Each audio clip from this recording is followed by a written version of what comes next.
Wij zijn van CNME Maastricht, het Centrum voor Natuur- en Milieueducatie.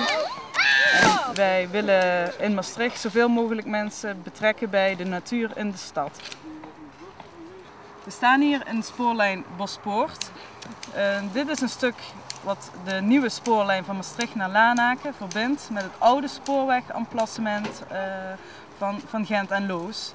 Nou, op dit stuk hebben al heel lang geen treinen meer gereden, sinds 1990. Wij willen dit stuk open gaan houden voor de wandelaars van Bospoort naar het centrum, maar ook voor de natuur.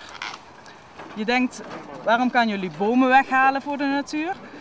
Dat doen we omdat hier net soorten voorkomen die van warmte houden en van zon.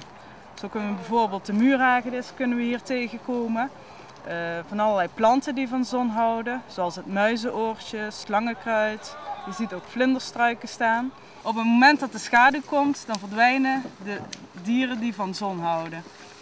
We hebben een geweldige opkomst vandaag. Er zijn 100 deelnemers van verschillende groepen. Doe je dat vaker bomen omzagen? Nee, dat is de eerste keer. Nou, ik heb jou net ook gezien, hè? Ja, maar dat is de eerste keer dat ik dat doe. Leuk? Ja, het is wel leuk. Ja. Het is leuk als je zo'n soort dingen mee kunt doen. Hè. Ja. Nou ja, we zijn... Ik had thuis een brief gekregen of ik mee wou doen aan mentoren op straat. En dat was een cursus om te leren hoe je met mensen moet omgaan en dingen te kunnen organiseren en zo. Nou, ik ben ook gevraagd geworden om hier aan mee te gaan doen.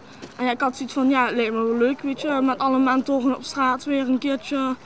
Ja, het is nog niet alles, maar toch een keertje weer samen te zijn, leuke dingen te doen. Ja, dat is niet net zo om zo lekker in het dan voel je jezelf op je lens. Wauw, gaaf. Daar doen we dus voor, hè? Ja. Laat dit alsjeblieft zien aan iedereen. Dus ze hebben zonnige plekken nodig.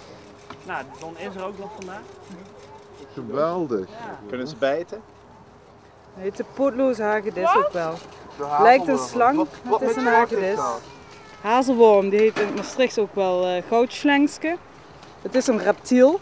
Hij heeft schubben, waardoor hij heel goed tegen de warmte kan en niet uitdroogt. Amfibieën daarentegen hebben geen schubben en die gaan ook juist naar het water.